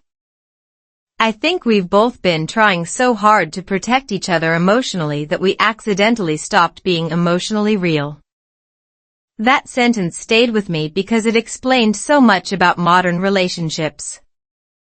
Many couples become emotionally cautious instead of emotionally honest. They avoid difficult feelings to preserve peace. But eventually the relationship becomes emotionally shallow because authenticity slowly disappears beneath politeness. Later that night, after the children went to sleep, we sat together in the living room without television or phones. The house felt unusually peaceful. Not because our problems disappeared. Because pretending disappeared. There is a huge emotional difference. Real connection begins when performance ends. And honestly, performance had quietly dominated huge parts of my life for years. Performing competence. Performing calmness. Performing emotional stability while internally feeling disconnected and exhausted. That night I also realized something important about trust. Trusting your feelings does not mean believing every emotion blindly. Feelings can be messy, irrational, temporary. But emotional signals still contain valuable information about your inner experience. Ignoring them completely creates emotional numbness over time. Many adults become so focused on functioning efficiently that they stop listening to themselves emotionally altogether. Then one day they wake up wondering why life feels strangely empty despite appearing successful externally. Before going to bed, my wife looked at me quietly and said something simple that I still remember clearly. "You feel closer to me tonight than you have in a long time." And honestly, nothing dramatic had happened. No perfect solutions. No cinematic reconciliation. I simply stopped pretending long enough to become emotionally visible again. That was it. But sometimes visibility itself changes relationships more than complicated advice ever could. Humans do not connect deeply through perfection. They connect through emotional truth shared safely over time. That night taught me something I wish more people understood earlier. Emotional honesty is not weakness. Pretending constantly is. Because eventually the emotional mask becomes heavier than the vulnerability you were trying to avoid in the first place. And when people finally remove that mask, even briefly, connection often returns quietly like something that was waiting patiently underneath all along. Small moments saved. People love dramatic relationship stories. Grand apologies at airports. Emotional speeches in the rain. Couples suddenly rediscovering love during expensive vacations with suspiciously perfect lighting. But real relationships are usually repaired in much quieter ways. Slowly. Almost invisibly. And honestly, that realization changed my understanding of love more than any romantic movie ever could. Because the truth is, our marriage was not saved by one giant breakthrough. It was saved by dozens of tiny moments most people would normally ignore completely. After the night I finally stopped pretending emotionally, something subtle shifted between us. Not magically. Not perfectly. Real life is messier than internet advice written by people drinking iced coffee beside motivational quotes. But emotionally, we started noticing each other again. And strangely enough, the small moments mattered more than the serious conversations. In fact, psychologists often explain that long-term relationships are shaped less by grand gestures and more by repeated daily emotional interactions. Your nervous system remembers consistency more than intensity. Humans are emotionally built through patterns. The first small moment happened in the kitchen on a random Tuesday morning.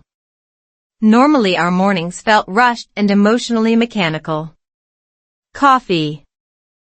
Lunchboxes. Emails. Traffic stress.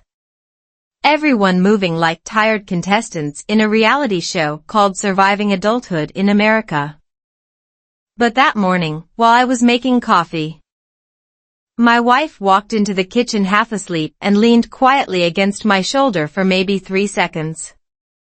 That was all. No dramatic speech. No emotional music. Yet something inside me reacted immediately because I realized how long it had been since we shared simple physical closeness without distraction or exhaustion surrounding it. Tiny moment. Huge emotional impact. That experience fascinated me afterward because humans often underestimate the psychological power of small emotional interactions. Research from relationship experts consistently shows that tiny moments of responsiveness build emotional security over time. A smile. Eye contact. Brief affection.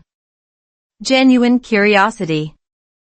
These moments may look insignificant externally, but neurologically they reinforce emotional safety and attachment inside the brain. Basically, your nervous system quietly tracks whether emotional connection feels available or absent during ordinary life. Once I started paying attention differently, I noticed opportunities for connection everywhere. One evening we cooked dinner together while music played softly in the background. Normally one of us would multitask with phones or television. Instead, we stayed present. At some point we started laughing about an old vacation disaster involving terrible hotel coffee and a broken GPS somewhere in Northern California.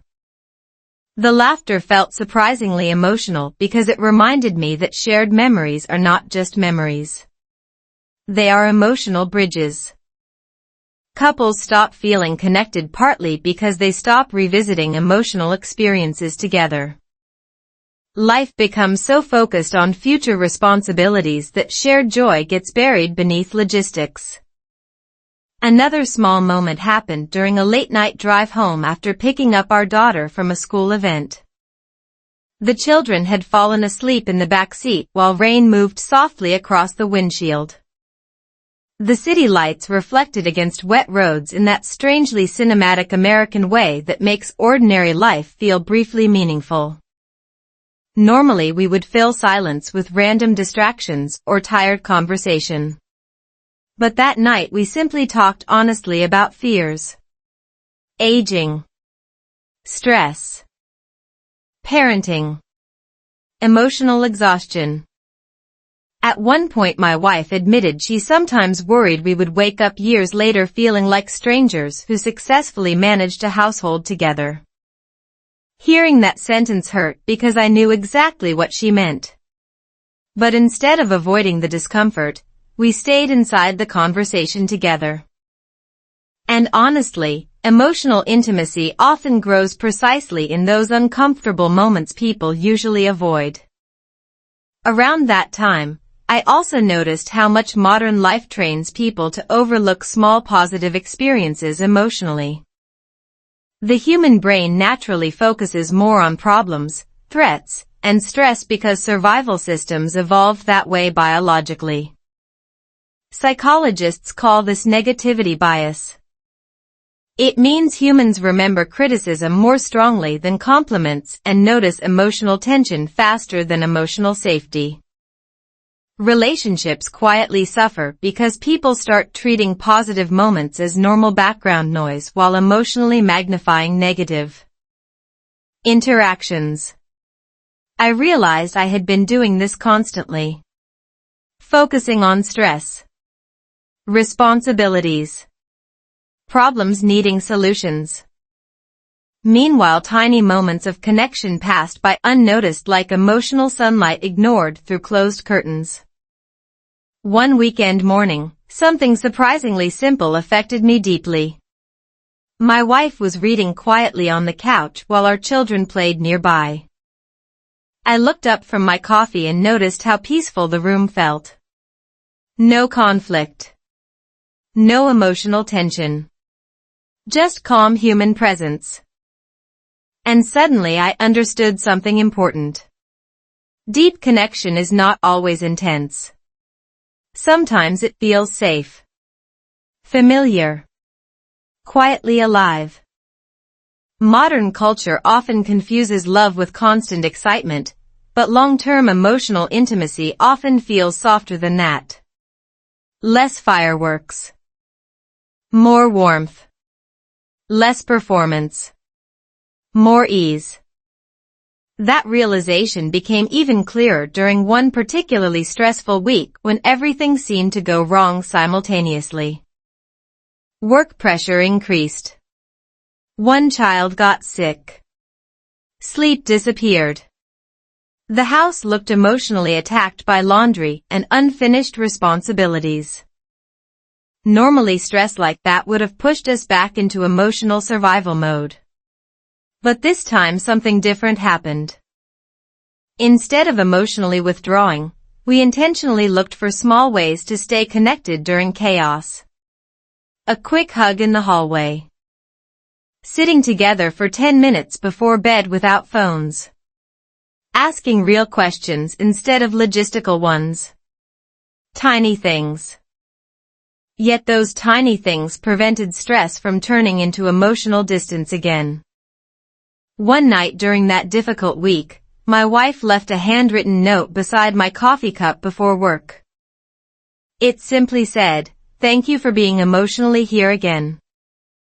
Reading that sentence honestly stopped me for a moment because it made me realize something painful and beautiful simultaneously.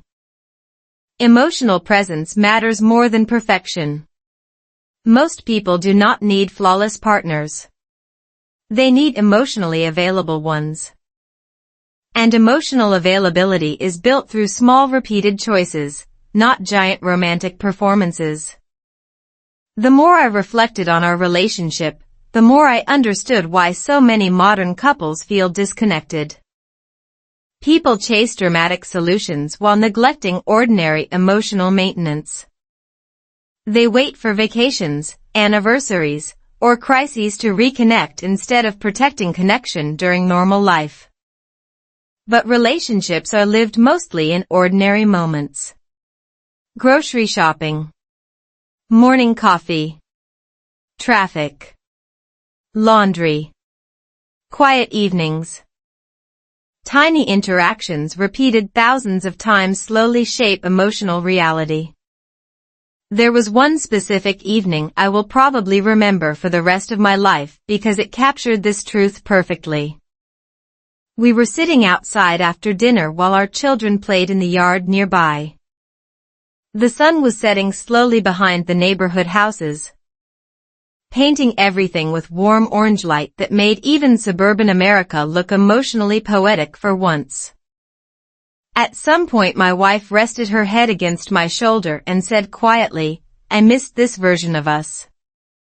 That sentence almost broke my heart because I realized she was not talking about some younger version from years ago. She meant emotional presence, attention, openness. The version of us that actually noticed each other deeply instead of just functioning beside each other. And honestly, that was when I fully understood something important about trust and connection. Deep emotional intimacy is rarely rebuilt through one giant moment. It returns gradually through small experiences repeated consistently enough that two nervous systems start feeling emotionally safe together again. Humans heal relationally in tiny doses. A kind response. Honest listening. Shared laughter. Gentle touch. Attention without distraction. These moments may look ordinary externally, but psychologically they rebuild emotional trust piece by piece. By then, I no longer believed connection disappeared because love faded. I believed connection faded when attention faded. And attention, more than almost anything else in modern life, has become painfully difficult to protect. Yet the small moments we choose to notice eventually become the emotional architecture of our relationships. Ignore them long enough and intimacy weakens quietly. Protect them carefully and even exhausted people can slowly find each other again. Learning to trust again. Trust is a strange thing because most people think it only breaks during dramatic betrayals. Affairs. Lies. Broken promises. But honestly, some of the deepest trust issues happen much more quietly. People slowly stop trusting their own feelings. They stop trusting emotional safety. They stop trusting that connection can survive honesty. And eventually they begin living cautiously inside relationships that once felt natural. That was exactly where I found myself without realizing it. I still loved my wife deeply, but somewhere along the way I had become emotionally defensive without fully understanding why. The strange part was that nothing catastrophic had happened between us. No giant explosion. No life-shattering betrayal. Just years of emotional exhaustion, distraction, stress, and slowly accumulated distance. Yet emotionally, my nervous system had started acting like connection itself was risky. I noticed it in small moments. Hesitating before saying vulnerable things. Overthinking emotional conversations. Preparing defensive explanations before my wife even reacted. It felt ridiculous once I became aware of it, like emotionally carrying an umbrella indoors because you got caught in a storm years ago. But human brains work exactly like that. Emotional experiences quietly train future emotional expectations. One evening, while driving home from dinner together, my wife asked me a question that stayed in my head for days afterward. She said, "Do you think we stopped trusting each other emotionally at some point?" The question immediately made me uncomfortable because I wanted to answer quickly with something reassuring. But deeper honesty had already started changing how we communicated. So instead of reacting automatically, I thought carefully. And eventually I admitted something difficult. I think I stopped trusting that my feelings mattered. The silence after that sentence felt heavy in the car. Not angry. Honest. Outside, city lights blurred across wet streets while soft music played quietly through the speakers. America at night always looks emotionally reflective somehow. Maybe because everyone appears to be driving somewhere important while secretly carrying invisible emotional weight inside their own private little worlds. My wife looked at me carefully and asked, "When did that happen?" Honestly, I did not know exactly. Emotional mistrust rarely begins at one clear moment. It grows slowly through repeated experiences where feelings get dismissed, ignored, rushed, or buried beneath responsibilities. Over time, people unconsciously learn that emotional vulnerability feels inconvenient or unsafe. So they adapt. They become more guarded. More strategic. More emotionally efficient. And eventually they stop listening to themselves clearly altogether. Psychologists actually describe this process through something called emotional invalidation. When people repeatedly ignore or suppress emotional experiences, the brain slowly disconnects from emotional awareness as a protective mechanism. In simple words, humans stop trusting their feelings because trusting them previously felt emotionally uncomfortable, overwhelming, or unsupported. The dangerous part is that emotional numbness can start feeling normal after enough repetition. Humans adapt to emotional disconnection the same way they adapt to background noise. Quietly. Gradually. Until one day they barely remember what emotional openness felt like before all the protection started. That realization hit me hard because I suddenly understood how often I had dismissed my own emotions automatically. If I felt lonely, I minimized it. If I felt emotionally disconnected, I distracted myself. If something hurt emotionally, I told myself not to overreact. Modern adult life in America practically rewards this behavior. Stay productive. Stay calm. Stay functional. Emotional discomfort gets treated like inefficient software slowing down performance. Meanwhile, people quietly lose touch with themselves emotionally while still appearing successful externally. A few nights later, something small but meaningful happened between us. We were sitting together after the children went to sleep, and my wife casually asked how I had been feeling lately. Normally, I would have delivered a short, edited answer. Fine. Busy. Tired. The classic emotionally exhausted adult vocabulary. But this time I paused longer. Then I admitted I still felt afraid sometimes that we might emotionally drift apart again if life became overwhelming. Saying that out loud made me feel strangely exposed. Vulnerability always carries uncertainty because you cannot fully control how another person receives your honesty. But instead of dismissing my fear, my wife moved closer and simply said, "I feel that fear too sometimes."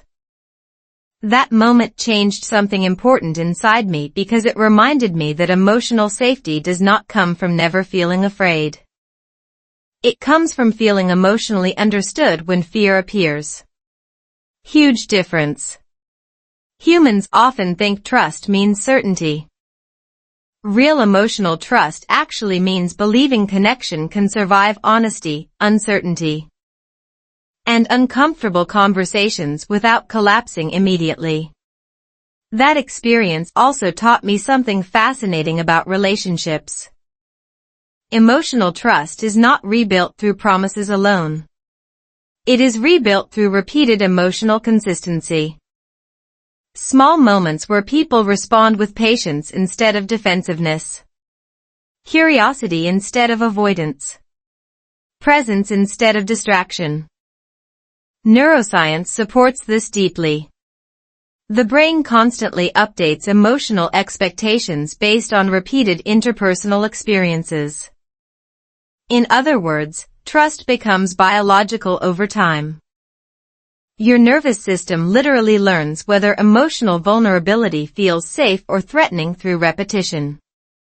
Humans are emotionally trainable creatures whether we realize it or not. As weeks passed, I started noticing subtle emotional changes inside myself. Conversations felt less guarded. Silence felt less threatening. I stopped rehearsing emotional responses mentally before speaking. That surprised me because I had not realized how much energy emotional self-protection consumed daily. Hypervigilance is exhausting even when it becomes habitual. And many modern relationships operate under quiet emotional tension without recognizing it clearly. People communicate carefully instead of honestly because caution feels safer than vulnerability. Unfortunately, caution also weakens intimacy slowly over time. One Saturday afternoon, My wife and I sat together watching our children play outside at a nearby park. Families moved around us while dogs barked and distant music drifted from someone's speaker nearby. At some point she looked at me and smiled in a way that felt different from before. Softer. More emotionally open. Then she said something simple that unexpectedly affected me deeply. You feel emotionally lighter lately. Hearing that sentence almost made me laugh because internally I knew exactly what changed.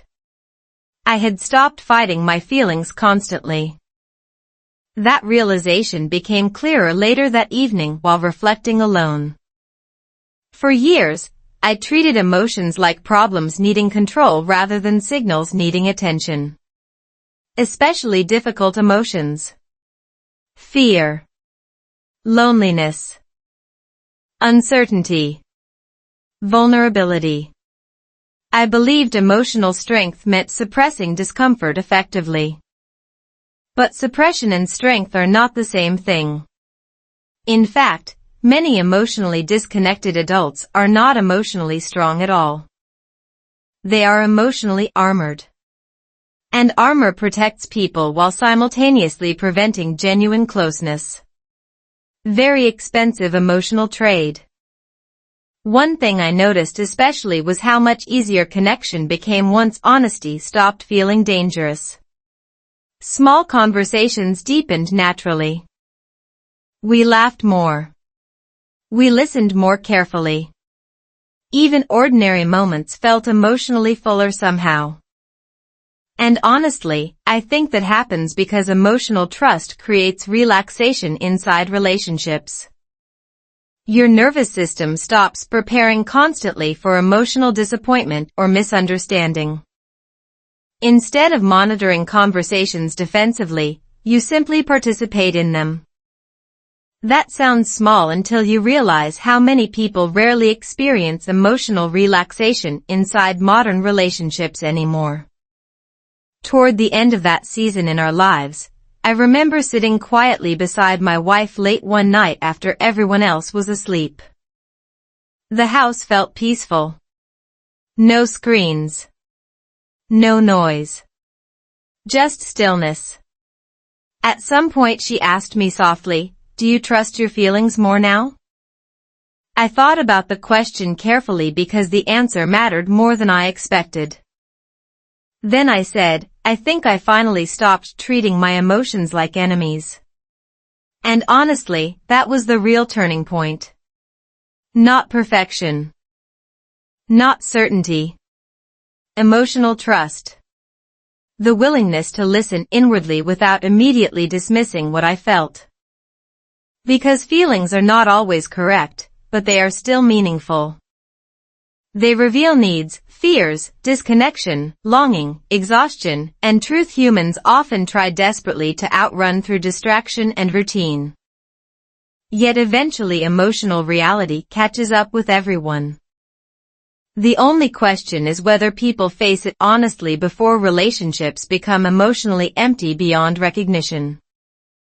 That season taught me something I wish more people understood earlier in life. Trust is not only about believing another person will stay. Sometimes the deeper challenge is trusting yourself enough to remain emotionally open after disappointment, stress, fear, and distance changed you. And surprisingly, that kind of trust often becomes the foundation where real connection finally begins growing again. What life in America taught me.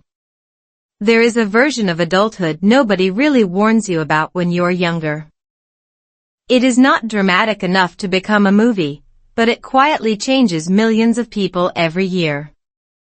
One day you wake up and realize your life became efficient instead of meaningful.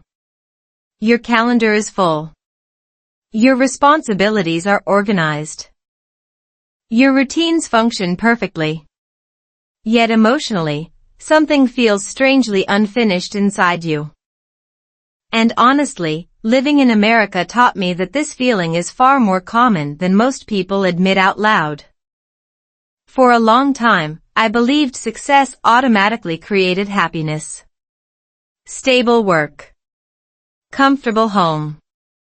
Family dinners. Organized schedules. The classic modern dream packaged beautifully for social media and neighborhood conversations.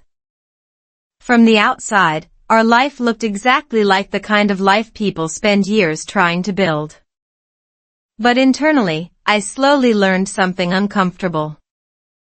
Humans can achieve external stability while emotionally drifting away from themselves at the exact same time. And modern American culture accidentally encourages this more than people realize. Life here moves fast. Extremely fast. Everyone seems busy chasing something invisible. Better opportunities. Better productivity. Better lifestyles. Better versions of themselves. Cities stay awake late. Notifications never stop. People answer work messages during dinner and scroll through life while physically living it.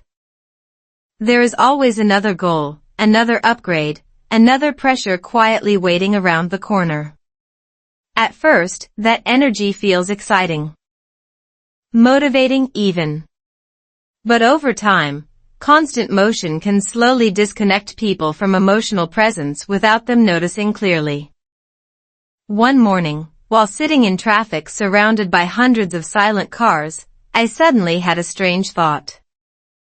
Every person around me probably carried invisible emotional struggles nobody else could see. Relationship stress. Loneliness. Anxiety. Exhaustion. Fear of failure. Humans drive beside each other every day pretending emotional survival is normal while internally fighting battles invisible to everyone else. That realization changed how I viewed people permanently. Especially couples. Especially families. Because modern life often teaches people how to perform functionality while neglecting emotional connection completely. Around that period, I started noticing something fascinating about conversations in America. Most adults rarely talk honestly about emotional loneliness unless something collapses dramatically first. People discuss careers, housing prices, parenting schedules, productivity habits, fitness goals, politics, vacations. But emotional truth usually stays hidden beneath socially acceptable topics. Everyone appears connected digitally while quietly starving emotionally underneath the surface. And honestly, I realized I had been doing the same thing for years. One evening at a neighborhood barbecue, I watched couples interacting around me while children played nearby. Music drifted through the backyard while people balanced paper plates and casual conversations about work stress and real estate markets. Everyone looked normal. Successful even. Yet the longer I observed quietly, the more emotional distance I noticed hiding inside ordinary interactions. Couples interrupting each other automatically. Partners staring at phones during conversations. Smiles without curiosity. Responses without attention. It felt strangely sad because I recognized pieces of my old relationship patterns everywhere around me. Psychologists often explain that emotional connection weakens when relationships become overly transactional.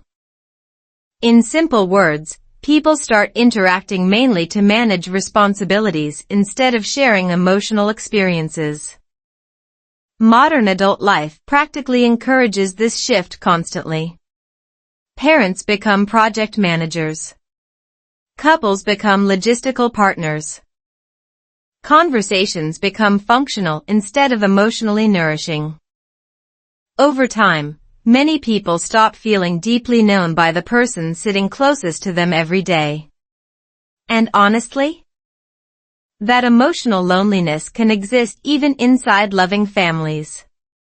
The biggest lesson America taught me was not about money, success, or achievement. It taught me how easy it is to lose emotional awareness while building a stable life. Humans naturally adapt to routines, and routines slowly shape emotional reality.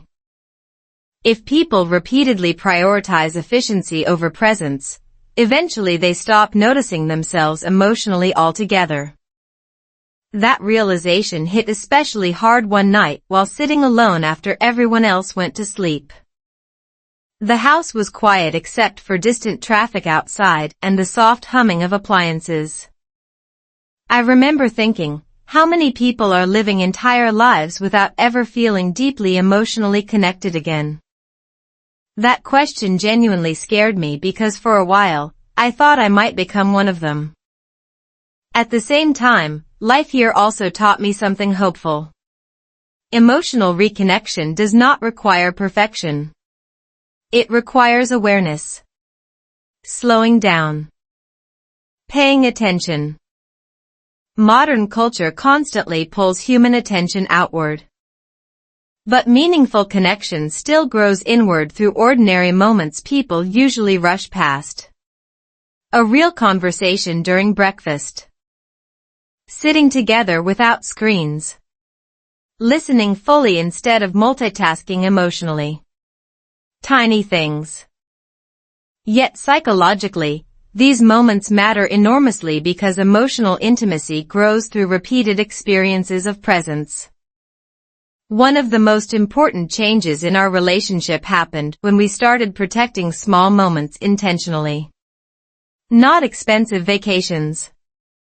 Not dramatic romantic gestures. Simpler things. Walking together after dinner without phones. Asking deeper questions instead of discussing logistics constantly. Reading quietly beside each other. Laughing again without immediately returning to stress. At first these moments felt surprisingly unfamiliar because emotional closeness had become something we accidentally neglected for too long. But gradually, connection returned through repetition. Humans heal relationally through consistency more than intensity. I also learned that emotional honesty becomes easier when people stop trying to appear emotionally perfect. That lesson changed me deeply. Modern society pressures adults to seem emotionally controlled constantly. Especially online where everyone edits life into polished little highlights. But emotional perfection is exhausting because real humans are messy. We feel uncertain, lonely, confused, afraid, emotionally tired. Pretending otherwise only increases disconnection. Once my wife and I started admitting difficult emotions openly instead of hiding them politely, our relationship became emotionally safer almost immediately. Vulnerability stopped feeling like weakness and started feeling like trust. Huge difference. Another thing life in America taught me was how strongly environment shapes emotional behavior. Constant stimulation affects relationships more than people realize. Phones interrupt conversations. Social media creates comparison. News cycles increase stress levels daily.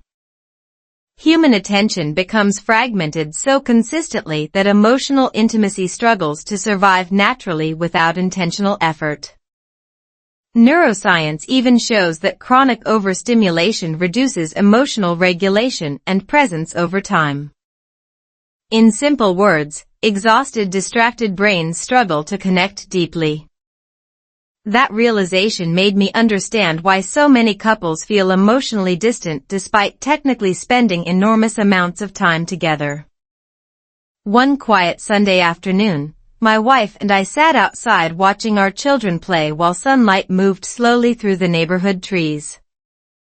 Nothing dramatic happened. Nobody delivered inspirational speeches. Yet emotionally, the moment felt meaningful because I suddenly recognized how different our relationship felt compared to months earlier. Lighter. Softer. More emotionally alive. And the strange part was that our external life had not changed much at all. Same jobs. Same responsibilities. Same busy schedules. The biggest difference was internal. We had stopped emotionally abandoning ourselves inside our routines. That realization changed the way I understood happiness completely. Happiness is not constant excitement. It is emotional presence. Feeling connected to your own life while living it. Feeling emotionally visible to the people you love. Feeling safe enough to speak honestly without fearing emotional disappearance afterward. Modern life often distracts people from these truths because everyone becomes busy managing existence instead of experiencing it deeply. But eventually, most humans reach a moment where external success stops compensating for internal emptiness. And honestly, that moment can either destroy relationships quietly or wake people up emotionally. Toward the end of that season in our lives, I remember my wife asking me something simple while we cleaned the kitchen together one evening. She smiled softly and said, "Do you think we finally learned how to slow down emotionally?" I laughed a little because the question sounded surprisingly accurate. Then I answered honestly, "I think we finally learned how to notice our lives again." And honestly, that may be the most valuable lesson this journey gave me. Life becomes emotionally meaningful not through perfection, achievement, or endless productivity, but through attention. Attention to feelings. Attention to connection. Attention to the ordinary moments where love quietly survives modern chaos every single day. Deep connection feels simple. If someone had asked me years ago what deep emotional connection looked like, I probably would have described something dramatic. Passionate conversations. Constant excitement. Perfect communication. The kind of love people post online beside sunset photos and carefully edited captions about soulmates and destiny. But after everything we went through together, I learned something strangely unexpected. Real connection usually feels much simpler than people imagine. Quieter too. It does not always arrive with fireworks. Sometimes it arrives while washing dishes together after a long day, sitting silently beside someone without needing distraction. Or hearing your children laugh in another room while realizing your home finally feels emotionally peaceful again. The strange thing is, our life did not suddenly become easier after all those emotional conversations. Responsibilities still existed. Work stress still appeared. Children still turned ordinary mornings into chaotic Olympic-level endurance events involving missing shoes, forgotten lunches, and mysterious emotional meltdowns about cereal. Modern life in America remained busy, loud, and constantly demanding attention. But internally, something fundamental changed between us. We stopped living beside each other emotionally and started living with each other again. And honestly, that difference changed everything. One of the biggest surprises was how much emotional warmth returned through ordinary routines once connection became intentional again. Morning coffee felt different. Dinner conversations lasted longer. Car rides became places for real discussions instead of silent exhaustion. Even difficult days felt lighter because emotional distance no longer sat quietly between us like an invisible third person inside the house. I did not realize how emotionally heavy disconnection had become until it finally started disappearing. Humans adapt to emotional tension so gradually that many people forget what genuine emotional ease feels like. There was one moment in particular that still stays with me clearly. It happened late one evening after the children were asleep. My wife and I were sitting outside under soft porch lights while cool air moved through the neighborhood trees. No phones. No television. No distractions. Just stillness. At some point she smiled quietly and said, "You feel emotionally here again." Such a simple sentence. Yet hearing it affected me more deeply than I expected because I suddenly realized she was right. For a long time, I had been physically present but emotionally absent. Not intentionally. Just gradually. Like many exhausted adults trying to survive modern life without losing themselves completely.